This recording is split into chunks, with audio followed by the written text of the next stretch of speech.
welcome. Here talking with Kurando Mitsutake, who is the writer, director, producer. Are you editor too? I lost track. I watched this so long Yeah, ago. I was part editor. Yes. Of this of a new film called Lion Girl, which came out in the first week of November. And welcome. And let's talk about this. So it's inspired by the works of manga titan Go Nagai. So tell me what was the influence, and we'll just start there. What's the influence of Go Nagai on your creativity? Right. Well, Mr. Nagai has been around forever. He just celebrated 50th anniversary of his long-running front runner of manga world career a few years ago. So, he's been active for half a century now. I've been a fan of his manga since I was a little kid. So when this project materialized, and this was my opportunity to work with my creative hero, such as Mr. Nagai, I was like, this is it. This is everything I've been working for is coming to this pinnacle point, and so just to be able to collaborate with the giant such as Mr. Nagai was just a pure pleasure. Basically, what happened was I pitched some ideas to my studio, Toei Video Studio, and they didn't like any of my original material. And nowadays, both America and Japan, studios are reluctant to greenlight original properties. They like to have some movie that's based on best-selling comic book, best-selling novel, stuff like that. So so I got kind of frustrated with this climate, and I was like, okay, do I have to have some super popular manga artist Mr. Nagai's work that I'm basing on to get the green light from studio? And they were like, well, actually, Toei Studios and Mr. Nagai are very close because all his animation has been produced by Toei, and so they were like, we can actually start talking to him. And I was like, wow, that's amazing that he's actually the favorite manga artist of mine, so let's definitely collaborate with him. And so essentially Mr. Nagai creating this new superhero, Lion Girl, just for our movie. So this wasn't really based on previously published comic book of his or anything. Rather than that, this was actually him creating this special character for our movie project. So that's how our collaboration started. Well, that explains why my searches for the Lion Girl manga were fruitless. Right. So Yeah. well, that's really cool. I did not realize that his involvement was as direct, although clearly there are thematic things that have echoed through his work. So once you get this character, and this is, even though it's from Toei Studios, shot in English with a very diverse cast, which I really think is a cool touch. Thank you. Yeah. So, yeah, how did you go about constructing this world? Because I'm also going to assume the budget was not super high, but you did a lot with it. So, yeah. You talk about the challenges of getting that world built.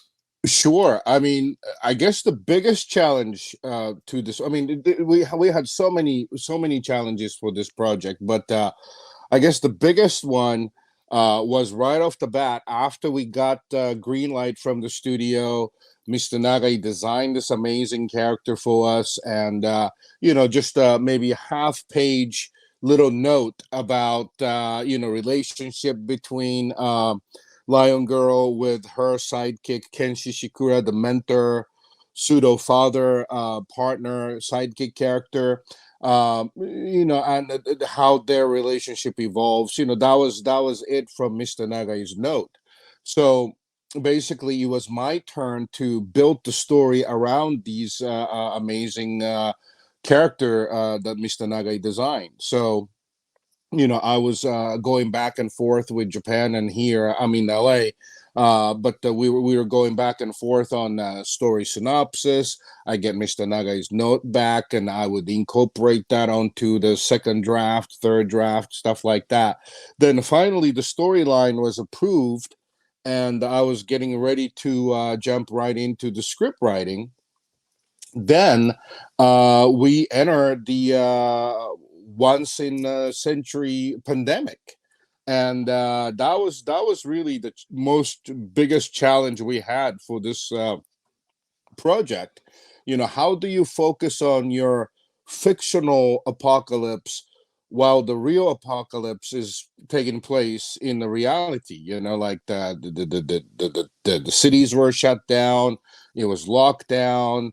I was wiping my grocery with the alcohol wipe, and I mean, it was a crazy time. And um so that was the most challenge I had personally as a screenwriter for this project, was how to keep your focus on your fictional end of the world, and when felt like the world was ending in reality. So but I in the middle of the process, I stopped fighting. I said, okay, I'm just going to reflect what I'm going through personally during this COVID outbreak, and I'm going to reflect that onto the story of Lion Girl. So the big monster in the movie, Anorak, it's actually Corona spelled But backwards. it is interesting that you brought this up, and I'm sure I see a lot of movies about this now. Did that affect in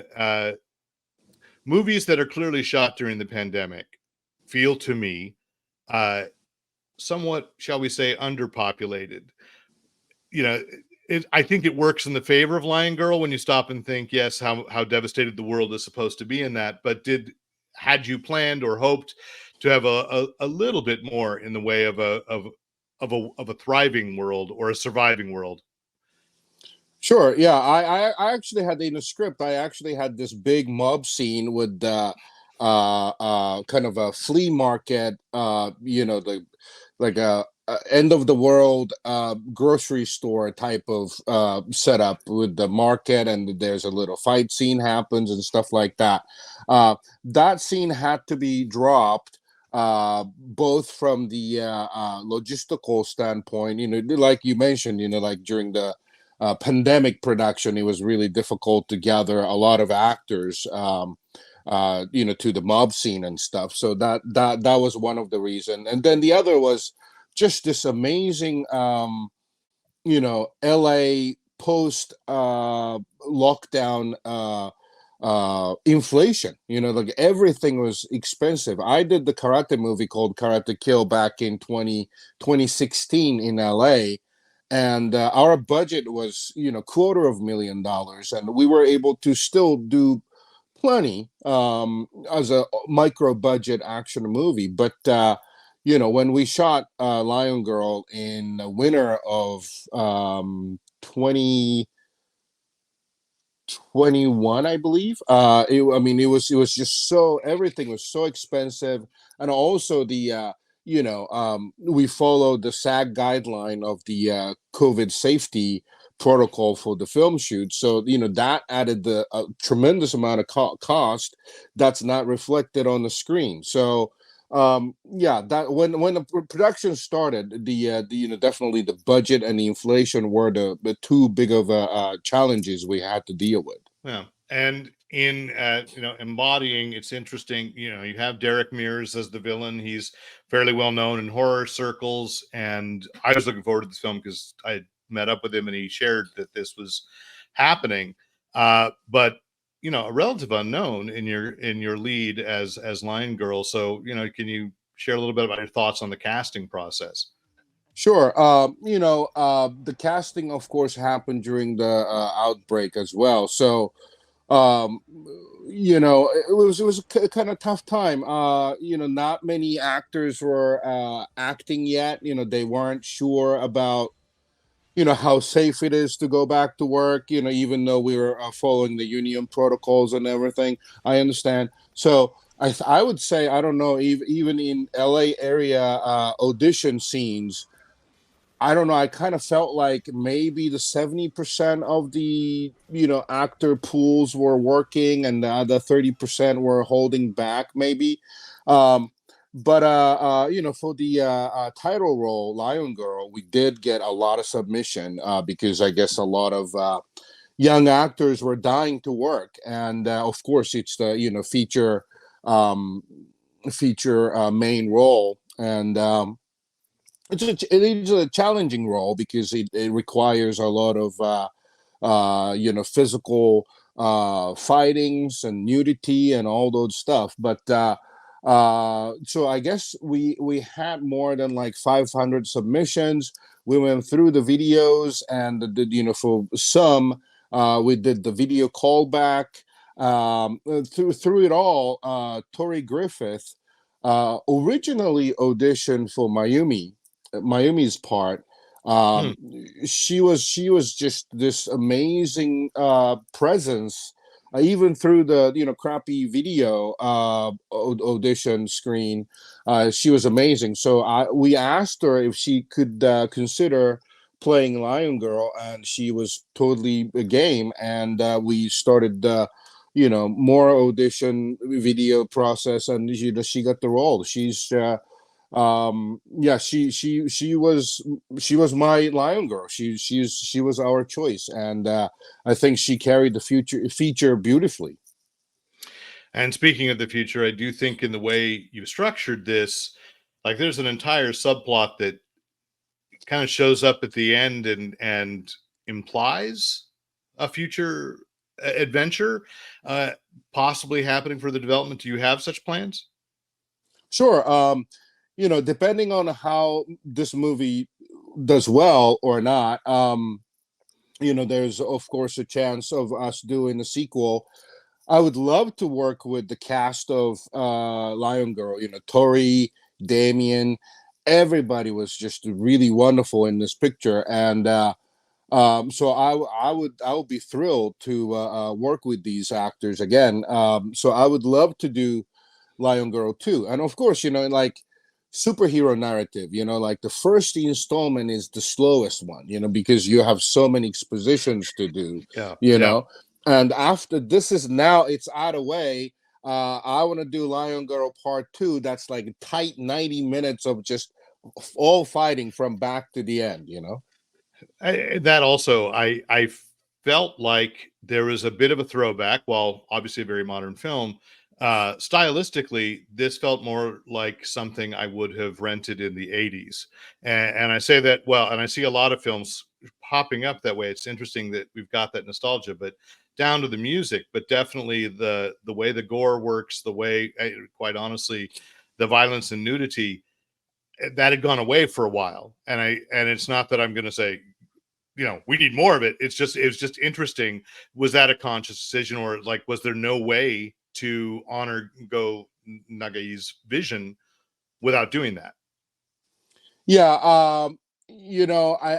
I knew we were going up against the current climate of the political correctness, or whatever you want to call it. With the sensibility, 80s sensibility, as you mentioned. The Lion Girl is a throwback, nostalgia marketing genre movie, and with the sense, with the Go Nagai's aesthetic, of basically in Mr. Nagai's comic book, everybody gets naked, both men and women. He's he loves nudity in his work, and just everybody gets naked. That's how it is in the Go Nagai world, and I really wanted to respect that and reflect that onto the live action version um, of his his creation. A lot of a bigger budget Go Nagai live action adaptation has failed miserably because they shied away from his violence and his nudity. And when we were developing this project with Toei Video, I told them, like, sure, it'll be nice to work with the production committee and bigger budget, but If we went that route, they'll nix our violent scenes and they'll nix our nudity scenes, and then I wouldn't be doing the justice to Mr. Nagai's world. So I took the lower budget, and we kept nudity and the violence and whole nine yards. Uh, World according to Mr. Go Nagai, that type of thing. Yeah. Well, I hope this resonates well with people. I hope that this conversation might have said, "Oh, that just some people, this sounds interesting." If you're a fan of his work, have you had any feedback from not just I think it's getting a theatrical release in Japan, or did I just imagine I read that? No, yes, it's actually we were the movie was originally done last September, and then of course there's a traffic jam of movie getting released in everywhere in the world, like Yeah. during the because during the COVID no one wanted to release their movies, so they held it back, and after a pandemic has subsided, the movie theaters and markets were flooded with all the project that was held back.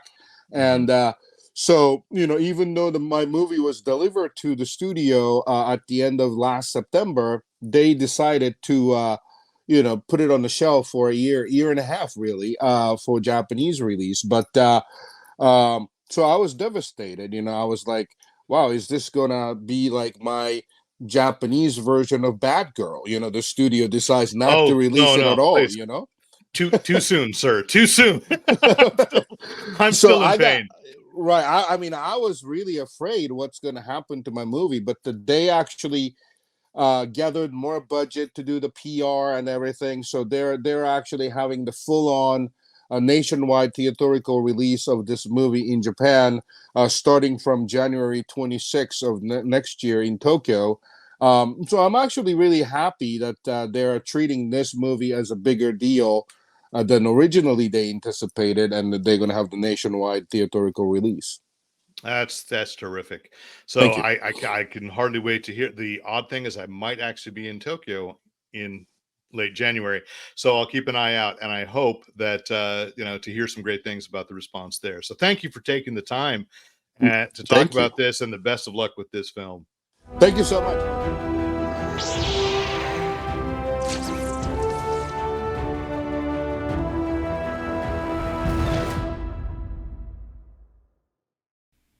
Thanks for watching. Please hit the subscribe button to make sure you don't miss out on any Fanboy Planet video content. And visit fanboyplanet.com for other features, reviews, interviews, previews, and of course, listening to the Fanboy Planet podcast. And remember, use your powers for good.